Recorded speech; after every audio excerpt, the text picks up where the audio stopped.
La psicología de la conducta de Joseph Bleger. Vamos a comenzar con el capítulo 1, la psicología del ser humano. En este capítulo Bleger nos describe los inicios históricos, los prejuicios que enfrentó esta ciencia emergente y algunos de otros mitos, antinomías propias de la ciencia. Cada uno describiendo desde diferentes cualidades que tiene la psicología, las controversias que tuvo que atravesar y los descubrimientos que hizo gradualmente del ser humano. Nos habla también de las variantes que pueden formar la conducta de los individuos, que pueden ser culturales o también genéticas. 1. Enfoque de la psicología. En este capítulo, Bleger nos expone una breve historia de cómo surgió la psicología y nos cuenta sobre el proceso formativo que tiene en vigencia, como el resto de las demás ciencias del hombre. Las resistencias y desconfianzas hacia la psicología fueron una de las principales trabas que nos posibilitó su ejercicio como pleno desarrollo durante los primeros años. Esto básicamente fue causado por el impacto que generó el pensamiento científico, dejando de lado la omnipotencia mágica que existía previo a este pensamiento. También menciona lo que Freud denominó que fueron los tres descubrimientos de manera cronológica que dañaron el narcisismo a la especie humana. La primera, el descubrimiento de que la Tierra no es el centro del universo. La segunda, de que no somos reyes de la creación, sino que somos producto de la evolución humana. Y la tercera, que no somos seres plenamente conscientes de lo que hacemos. 2. La psicología y su objeto de estudio. ¿Qué es lo que estudia la psicología? Históricamente se vio en un contexto de poca determinación en su área de investigación, ya que no es la única ciencia que estudiaba al hombre, pero sí tenía un particular enfoque de estudio. Así como muchas tenían su área de estudio definida, la psicología huérfana de esta se vio obligada de encontrar la suya para poder entrar en un campo científico más elaborado y que se la tuviera más confianza. Bleger, dentro de un párrafo, dedica a explicar varias ciencias y su campo de estudio definido para poder comprender ágilmente cómo la psicología debe tener su campo de estudio. Más tarde describe cómo la psicología encontró su objeto propio de estudio, aunque éste haya entendido desde un plano metafísico, ya que trataba sobre temas abstractos al hablar de la mente, el pensamiento y el psiquismo. Aún así, tenía más que claro que existían los fenómenos psicológicos y por lo tanto debe estudiar seres humanos reales y concretos. Actualmente la psicología está buscando deshacerse de su pasado que había sido formado por mitos y falacias que intentaban explicar hechos concretos, así entrando a la psicología en un plano más científico. 3. El mito del hombre natural. Como vemos, comienza desmintiendo este concepto del hombre natural, que se entiende como la esencia originaria del ser humano, que es corrompido por la civilización. Si no se entiende, se puede explicar de mejor manera diciendo que naturalmente el hombre es bueno y que es la civilización la que se encarga de atrofiar a este ser humano virtuoso y bondadoso. Es así como podemos encontrarnos con una tradición religiosa que es su doctrina entrega a este llamado a volver a la naturaleza, diciendo que toda esta organización social moderna que existe es la que le quita naturaleza al hombre y que una organización primitiva es capaz de devolvernos esa naturaleza.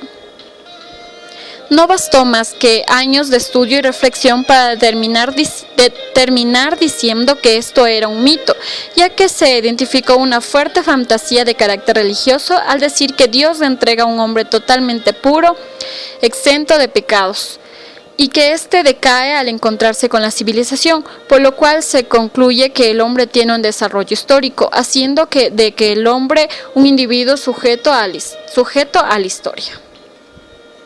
El hombre aislado.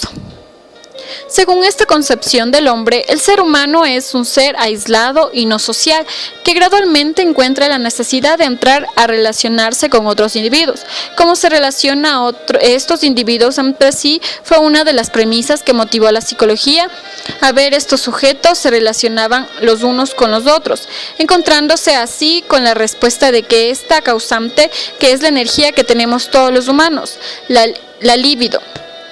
hasta en el caso del sujeto más aislado, no se puede abstraer de los que él busca aislarse, sino a siquiera o no un ser social, el cual es intervenido por esta esfera en la que nos englobamos todos. 5. El hombre abstracto. Fue o es uno de los errores más comunes y ordinarios en los que pudo haber caído la psicología tradicional, queriendo estudiar al ser humano abstrayéndolo de todo su contexto, que existe una variante en el individuo, ya que se determina que el hombre trabaja psicológicamente con la variante del tiempo y lugar, ambos influyendo en la formación mental de cada individuo. En el caso de que llegara a abstraerse el hombre de estas variantes, se podrá identificar de todas las maneras. 6. Individuo-sociedad. Esto supone que el individuo está limitado, distorsionado o ocasionado por la organización social, tal como lo descubrió Freud en El malestar en la cultura. El hombre se ve reprimido libidinosamente por la sociedad, sacrificando así muchas satisfacciones que puede que a su vez en esta constante prohibición o condenación social, ya que éstas pueden responder a impulsos instintivos o primitivos. También supone que el hombre sufre un control y represión social que no permite, como diría Freud, liberación de la libido. Y últimamente que el ser humano depende de 3 variantes para satisfacer sus necesidades: la naturaleza, nuestros semejantes y de una organización social. 7. Innato adquirido. Es una de las tantas antinomías que se pueden nombrar dentro del área real de investigación de la psicología, que se envuelven en controversias sobre lo que realmente está investigando la psicología y las formas que tiene que explicar ciertos acaecimientos que suele tener.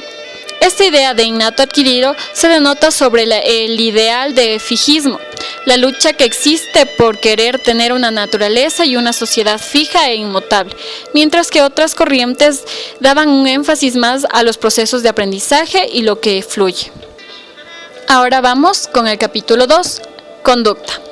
En este capítulo, Bleger se concentra fundamentalmente en enumerar cómo es vista la conducta de la psicología, como también se puede desarrollar en otras. El énfasis que se le da a esta disciplina, las divisiones que existen entre ellas, las contradicciones y cómo funciona en él el aparato psíquico del hombre, cómo fueron estudiadas por diferentes autores, todos ellos con diferentes concepciones y perspectivas de este complejo fenómeno humano.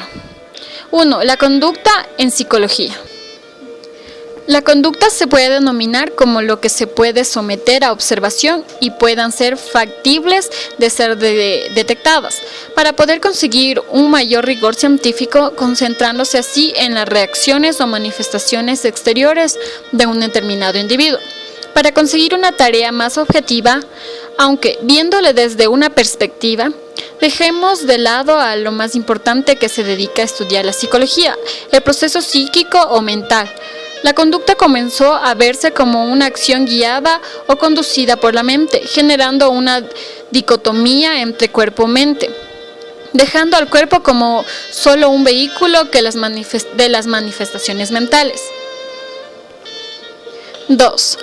La conducta como fenómeno central en la psicología. La conducta nunca ha sido ajena a cualquier objeto de estudio de la psicología, sea cual sea su área de investigación, apegándose a una personalidad y a un contexto social determinado del cual el ser humano en todo momento es integrante. La conducta se estudia en calidad de proceso y no de cosa, siendo un estudio más dinámico. 3. Unidad y pluralidad fenoménica de la conducta. En la conducta podemos reconocer 2 tipos de conducta que engloban todas las manifestaciones del ser humano. Están las de tipo concreto, que son aquellas expresadas corporalmente y todas las que salgan a través del cuerpo humano hacia el mundo exterior, y también las de tipo simbólica. Estas manifestaciones no son tangibles, sino que simbólicos, en donde se pueden reconocer principalmente los fenómenos mentales. Estos fenómenos de conducta confluyen en un dualismo sustancial que se transpone al idealismo religioso del origen de la conducta, dejando como objeto de estudio determinado a todos los fenómenos reales, excluyendo los conceptos de espiritualismo y el alma dentro de las ciencias psicológicas. Pasamos al capítulo 3, situación y campo. Aquí se indaga más en las diferentes situaciones que pueden concebir estas conductas y cómo influyen en esta, exponiendo diferentes casos de investigación, teorías y esquemas. 1. Conducta y situación. El ser humano no puede ser estudiado solamente por lo que su exterior puede representar de él, es decir, que no se puede someter bajo estudio psicológico extrayendo a la conducta de su contexto situacional, temporal o físico, teniendo en cuenta que se forma un esquema que le es propio al hombre, ya que la conducta de un ser humano o de un grupo está siempre en función de las relaciones y condiciones interactuantes en cada momento dado.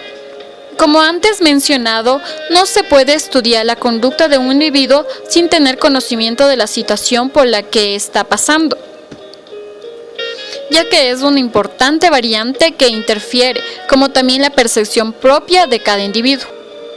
Es por eso que la intención de tener un estudio con buenas argumentaciones se debe obtener también el contexto real de todos los factores concretos que figuran la situación. 2. Abstracción de la situación. La abstracción puede que surja como un modo de generalizar un determinado fenómeno concreto, pero no para explicarlo. Vemos que mientras más tiempo sea el cual se habla, más grande es esta abstracción. Vemos también que juega un papel en la distorsión de los hechos. Un ejemplo, expondré por qué la abstracción es una generalización. Diego es muy agresivo. Decimos que Diego es agresivo abstrayéndolo de todo contexto, pero también podemos decir que Diego es obediente y bastante chistoso, por lo que vemos que la abstracción sobre un hecho concreto no nos está explicando nada. También podemos decir que Diego es muy agresivo porque su mamá no le ha dado en el gusto probándole un juguete que vio en una tienda. Pero no solamente ser agresivo porque su mamá no le compró el juguete, y a futuro cuando no le gusten los juguetes también ser agresivo sin necesidad de que no le compren uno. Es por eso que se explica que la abstracción de la situación determinada de un fenómeno psicológico no puede ser comprendida cabalmente. 3. Campo de la conducta. El campo es el conjunto de elementos coexistentes e interactuantes en un momento dado, y se puede utilizar como un corte hipotético y transversal de la situación en donde haya ocurrido un fenómeno. Como Lewin, quien fue que integró el término campo a la psicología, ya que se había estado utilizando en áreas de la ciencia física. Lo define de esta manera: totalidad de hechos coexistentes concebidos como mutuamente interdependientes. Capítulo 5. Vamos a hablar del capítulo 4, ámbito de la conducta. En este capítulo se busca hacer las diferencias entre los conceptos que puedan ser entendidos como similares, explicando qué es lo que los separa tanto como los que los unen, y cómo esto funciona dentro del aparato psíquico de cada individuo, ayudando a producir dichos fenómenos de conducta. 1. Campo y ámbito. Hasta acá hemos estudiado que la conducta siempre se presenta en un determinado campo y en este mismo nos encontramos con subestructuras que se relacionan. El campo es siempre una delimitación en el espacio y en el tiempo del fenómeno que se estudia. La diferencia entre campo y ámbito son que la primera es la totalidad de los elementos que interaccionan en un tiempo dado, mientras que la amplitud de estos elementos que forman la totalidad en el campo son lo que denominaremos ámbito. Vemos que el ámbito toma un elemento estudiándolo de manera particular y enfocada en un suceso o fenómeno que se pueda manifestar en este elemento. 2. División del ámbito. Al estudiar un fenómeno, dependiendo de su amplitud, se pueden reconocer tres tipos de ámbitos: ámbito psicosocial, ámbito sociodinámico y ámbito institucional. El psicosocial, centrándose en el individuo como objeto de estudio, considerando sus vínculos y relaciones interpersonales. El sociodinámico, el estudio se centra en el grupo como unidad y no estudiando a cada componente del grupo individualmente. El ámbito institucional, la relación de los grupos entre sí y las instituciones que rigen a dicho grupo. Capítulo 5. Conducta y jerarquización de las áreas. Quizás sea el capítulo más complejo y extenso, en el que se describe las funciones de las áreas, los fenómenos que en esta podemos encontrar, el desarrollo que tiene en el sujeto y cómo su evolución. 1. No hay área privilegiada. Al afirmar que no hay área privilegiada, nos estamos oponiendo al supuesto de que las conductas es originaria de la mente. Sabemos que existe la alternativa y coexistencia de tres áreas, y que estas son las que causan varias de las conductas que podemos identificar. La consecuencia de esto fue la delimitación que tuvo la psicología a solo estudiar las manifestaciones que tuviera la mente, olvidando así las demás áreas que intervienen, dando las otras causantes para otro tipo de ciencias que se enfocan en la conducta de un individuo. Teniendo para la psicología la causante de psicogénesis y para las causantes fisiológicas y biológicas, somáticas y organogenéticas, respectivamente, conjugando entre ellas alternancias y coexistencia, generando determinado fenómeno o conducta. 2. La mente inconsciente. Antes de la contribución del trabajo de Freud, en la psicología clásica se estudiaban solamente la conducta como producto de la mente y que los demás tipos de manifestaciones podían ser fisiológicas o biológicas, pero Freud se ocupó de ligar los demás tipos de manifestaciones al plano psicológico. El inconsciente fue un importante descubrimiento de Freud al ver a sus pacientes de neurosis que presentaban ciertas imposibilidades e incapacidades físicas en respuesta a manifestaciones mentales. Aunque conscientemente estos quisieran hacer una acción, otro contenido mental les estaba imposibilitando consumar dicha acción. El contenido mental inconsciente, sabemos que todo tipo de manifestaciones se puede interpretar como una conducta y que éstas pueden ser en diferentes casos, normales o patológicas. La conducta está más que claro que su significado es de una manifestación psicológica, ya que toda conducta es siempre en el ser humano de carácter psicológico. 3. Retorno del mito de la introspección. ¿Cómo verificar lo que nos dice un sujeto? La introspección como método de análisis psicológico no es bastante fructífera, ya que solo se concentra en la conducta del área 1 por someter al sujeto a recordar sucesos que pueden estar pasando o que ya pasaron por la experiencia de este. En primer lugar, no es necesario verificar si lo que nos dice este es o verdad o no, ya que estas posibles simulaciones o fantasías se presentan como defensa de este para poder enfrentarse al mundo. Freud dijo que estas fantasías o falsos problemas tienen tanto valor patogénico como si hubiera sido realidad. Es solo cuestión de saber interpretar y saber relacionar esta fantasía con el contenido existente psicológico real. En términos simples, no hay posibilidad de datos falsos, sino simularlos. 4. El fenómeno de conversión. Este fenómeno fue descubierto por Freud, el cual consiste en la transformación de una energía psíquica en una expresión somática. No hay tal conversión en un fenómeno psíquico en somático. El conflicto es psicológico porque es el conflicto de un ser humano y no porque aparezca en la mente. Tanto puede existir el conflicto en el área de la mente como en el cuerpo o en el mundo exterior. Finalmente, vamos con el capítulo 6, que son los niveles de integración de la conducta. 1. Niveles físico-químicos, fisiológicos y psicológicos. La conducta se integra en varios aspectos de un sujeto que son objeto de estudio de distintas disciplinas científicas.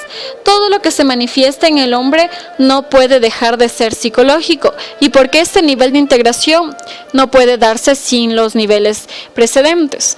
2. Niveles, áreas, campos y ámbitos. Entre estos existe una coexistencia de necesaria integración que puede estudiar desde diferentes planos y perspectivas una conducta. 3. Psicologismos, biologismos y sociologismos. Esto se refiere a cada ciencia sin depender de la otra, lo cual es imposible ya que el sujeto es un ser natural respondiendo a la biología y social al estar insertado en un plano sociocultural. 4. El nivel psicológico de integración. En este se comprende que la psicología es una ciencia que integra la biología y la sociología para fundamentar un fenómeno.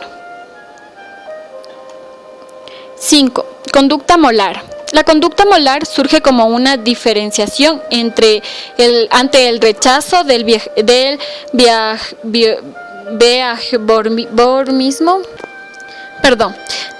behaviorismo de Watson. Hace la diferencia entre la conducta molecular y la conducta molar.